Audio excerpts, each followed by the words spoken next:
Assalamualaikum warahmatullahi wabarakatuh. Perkenalkan, nama saya Mirjan Abzal dengan NIM 03041182530020 dari kelas B Indralaya. Baik, di sini saya ingin mempresentasikan esai saya dengan judul Pengaruh Bahasa Sarkasme terhadap Gaya Komunikasi pada Kalangan Remaja Gen Z. Kenapa saya memilih topik ini? Karena kalau kita lihat di media sosial sekarang, hampir setiap hari ada konten atau komentar yang bernada sarkastik.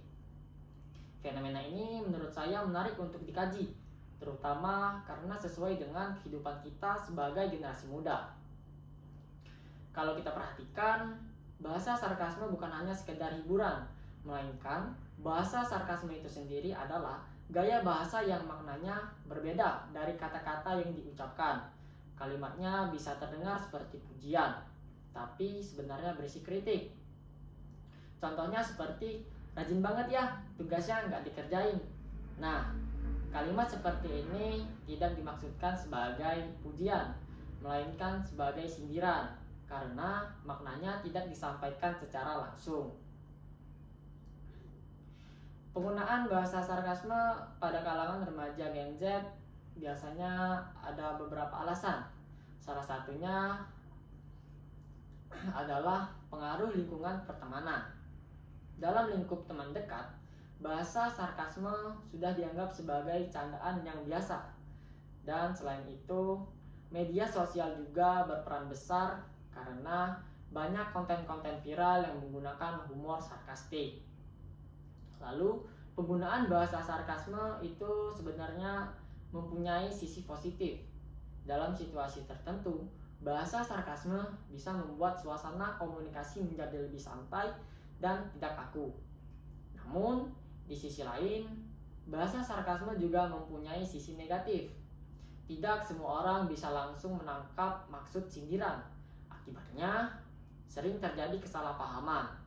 Dan juga jika digunakan secara berlebihan, bahasa sarkasme juga bisa melukai perasaan orang lain. Nah, kebiasaan ini pada akhirnya membentuk gaya komunikasi Gen Z yang cenderung tidak langsung. Beberapa remaja merasa lebih nyaman menyindir daripada menyampaikan pendapat secara terbuka. Hal ini bisa membuat komunikasi menjadi kurang jelas dan menyulitkan mereka untuk mengungkapkan perasaan yang sebenarnya. Jadi, kesimpulannya adalah bahasa sarkasme memang sudah menjadi bagian dari budaya komunikasi Gen Z. Dan bahasa sarkasme bisa membuat suasana komunikasi menjadi lebih santai, asik, dan tidak kaku. Tapi juga harus digunakan dengan bijak. Kalau tidak, bahasa sarkasme bisa membuat perasaan orang lain terluka. Dan kita harus memahami situasi dan perasaan lawan bicara agar komunikasi tetap berjalan dengan baik. Sekian presentasi dari saya tentang pengaruh bahasa sarkasme terhadap gaya komunikasi pada kalangan remaja Gen Z. Semoga apa yang saya sampaikan ini bisa bermanfaat bagi kita semua. Saya akhiri, wabillahi taufiq wal hidayah. Wassalamualaikum warahmatullahi wabarakatuh.